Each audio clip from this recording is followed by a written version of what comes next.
Pernah lihat nggak orang yang saudara kandung, lahir di ibu bapak yang sama, tapi masa depannya beda?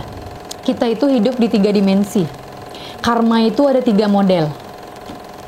Past, present, future. Bayi itu membawa pattern 20% karma masa lalu yang akan membuat dia lahir di ibu yang mana, bapak yang mana, sama seperti kita sekarang.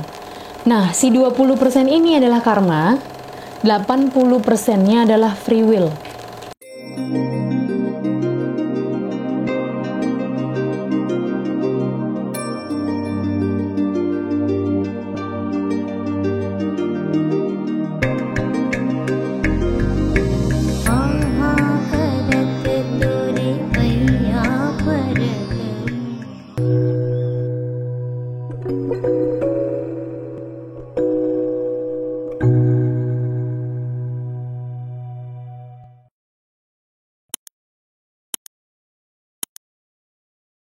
Titik nol itu adalah maksudnya tidak ada hutang dari karma yang tidak baik karena kita tidak paham, atau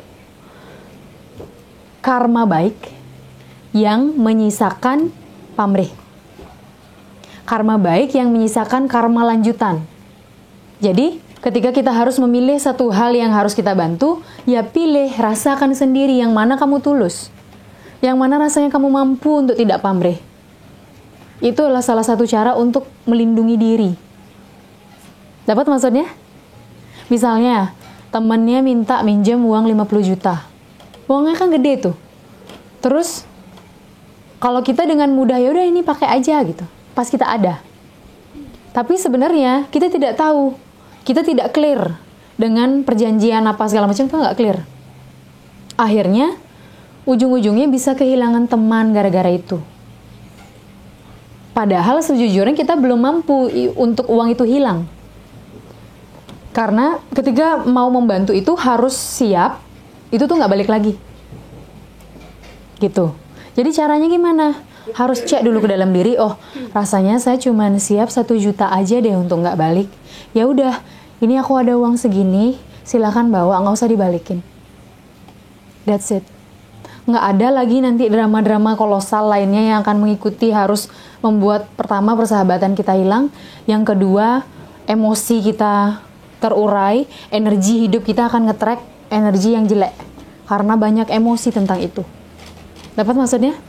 Jadi dengan kemahiran kita memilih cara untuk membantu orang juga berhubungan dengan karma. Kita semua punya peluang dan punya hak prerogatif untuk memutus karma.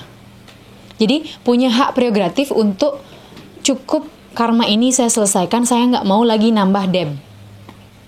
Cukup. Gitu. Nah jadi itulah yang disebut titik nol. Ketika kita memahami setiap keputusan yang kita ambil, kalau kita salah ya minta maaf. Kalau misalnya orang lain salah, kita belajar juga memaafkan. Kemudian tidak membangun karma-karma baru lagi yang lain-lain sehingga akan membuat kita terus berputar pada lingkaran yang sama. Gitu maksudnya kembali ke titik nol. Sekarang kita tarik kembali ke bayi baru lahir itu bukan kertas putih. Tapi dia punya reliefnya. Reliefnya itu apa? Reliefnya adalah pattern dari perjalanan hidup yang jiwanya yang sebelumnya. Apa isu terberat yang dulu belum bisa dia tuntaskan? Misal, oh, ini jiwa anak ini yang hadir di sini lah jiwanya si A. Yang dulu, leluhur yang mana? Balik ke sini. Kemudian, oh permasalahannya dia dulu adalah dia itu masih sering minta pengakuan. Misalnya, kalau melakukan apa-apa tuh harus dipuji, harus dihargai. Kalau nggak gitu dia kecewa. Itu zaman dulunya. Akhirnya dia lahir lagi membawa pattern karma masa lalunya. Biasanya di dalam pattern itu kurang lebih 20% karma yang nggak akan bisa diubah. Isinya adalah pertama, dia akan lahir di keluarga yang mana. Ibunya akan yang mana, bapaknya akan yang mana, nanti lingkungan dia tuh akan gimana. Biasanya kalau masa lalunya dia selalu meminta approval, apa-apa tuh selalu pengen pengakuan dari orang lain, di saat ini dia lahir di kondisi yang dia itu akan benar-benar tidak akan mendapat penghargaan. Sampai dia deal dengan itu dan memahami bahwa semua yang dilakukan adalah ibadah, dan mau dilihat orang ataupun tidak, ini adalah ibadahmu kepada Tuhan. Sampai ketemu titik itu baru berhenti karmanya berputar. Jadi apa kecenderungan masa lalu yang membuat kita itu masih terus mengulangi masalah yang sama? Artinya itu adalah hutang yang harus kita pahami. Ini maksud alam nih apa? Oh, misalnya nih teman-teman saat ini di saat melakukan yang baik-baik, nggak ada orang yang tahu, nggak ada orang yang ngeh. Di saat jelek dikit, tiba-tiba semua datang menghujat gitu misalnya. Itu salah satunya. Alam tuh akan ngajarin kita agar esensi dari kemalangan itu tuh kita dapat. Oh, maksudnya begini loh. Nah, jadi termasuk korelasinya ketika teman-teman saat ini memiliki satu pattern yang terus berulang sama, artinya itu adalah prioritas utama untuk dipahami. Untuk wisdomnya itu untuk teman-teman dapatkan, sehingga tidak terulang lagi dalam cycle yang sama. Misalnya, terus kena tipu aja. Patternnya terus berulang-ulang. Berarti kan ada yang harus diubah di situ. Balik ke belakang, apa yang membuat ini akhirnya menjadi begini? Oh iya, saya terlalu mudah percaya. Oh iya, saya nggak punya agreement. Oh iya, banyak hal yang akhirnya harus kita cek agar tidak mengulangi hal yang sama lagi. Karena ketika kausnya berubah, maka efeknya berubah. Dan karma itu akan terus berulang-ulang sampai kita tidak mengulangi kesalahan yang sama lagi. Kembali ke bayi tadi. Bayi itu membawa pattern 20% karma masa lalu yang akan membuat dia lahir di ibu yang mana, bapak yang mana, sama seperti kita sekarang. Nah, si 20% ini adalah karma, 80%-nya adalah free will. Free will itu bahasa Indonesianya adalah kehendak bebas. Kehendak bebas itu apa? Jadi, si free will ini adalah hasil dari pembelajaran dan juga kesadaran yang kita miliki sebagai manusia yang memiliki hati nurani, yang memiliki SQ, EQ, IQ. Jadi ada spiritual quotient, ada emotional quotient, ada intellectual quotient. Semua alat yang kita miliki dalam tubuh kita ini diajarkan sama Tuhan agar kamu tuh bisa milih sendiri. Bisa pakai kehendakmu yang mana. Pernah lihat nggak orang yang saudara kandung lahir di ibu bapak yang sama, tapi masa depannya beda? Yang satu memang just the way it is, tinggal di tempat itu, masih sama seperti itu, banyak trauma karena lingkungannya, jadinya mungkin jeleknya itu pokoknya aur-auran gitu. Satunya bisa sukses, bisa menemukan hidupnya berkualitas. Pernah lihat orang begitu?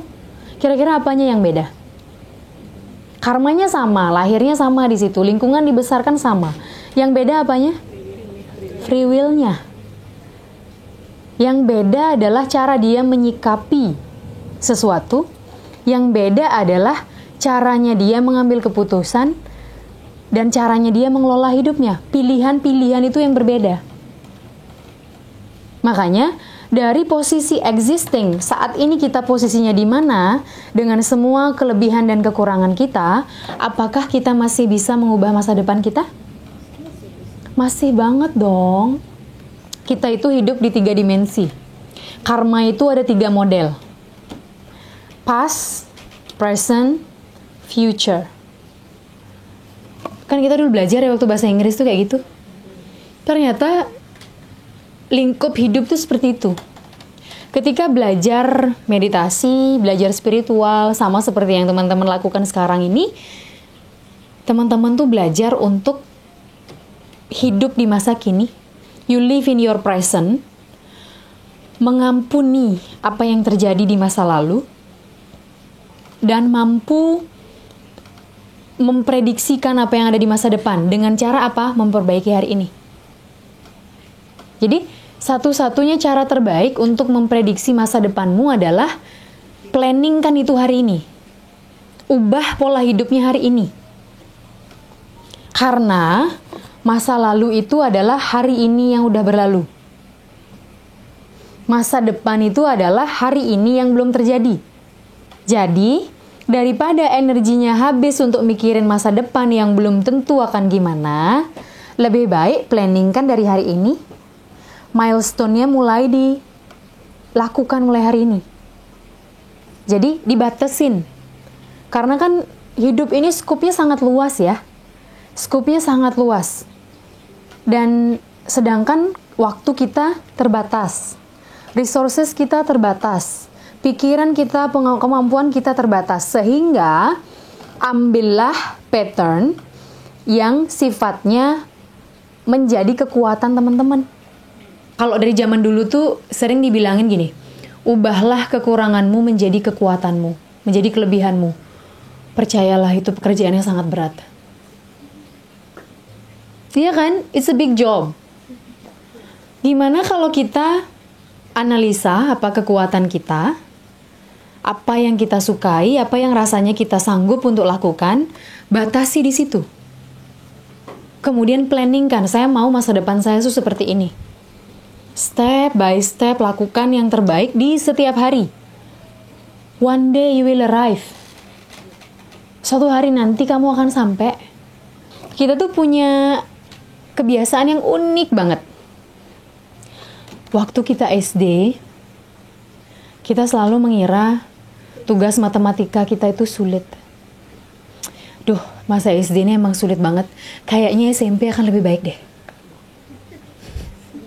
Udah SMP, dapat fisika. Aduh, ternyata ini juga sulit. Kayaknya enakan SD tapi nggak bisa balik. Tapi mungkin nanti SMA akan lebih baik deh. Sesudah SMA, sama aja. Mulai kenal sama cinta monyet, terus sakit hati. Kayaknya enakan waktu SD dulu.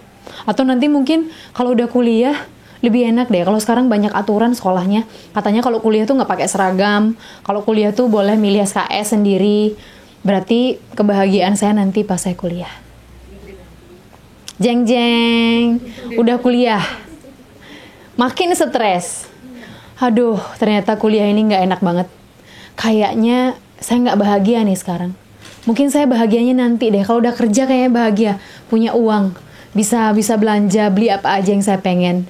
Welcome to the world.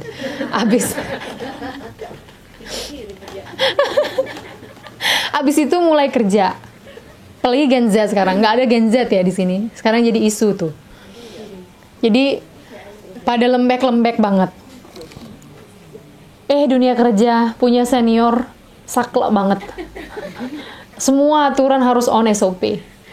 Aduh, gimana ya, kayaknya kalau resign enak nih.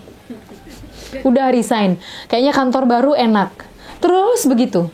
Terus yang jomblo, kayaknya yang itu punya pacar enak banget. Yang punya pacar, duh hidupku diatur-atur terus, kayaknya jomblo tuh enak banget deh.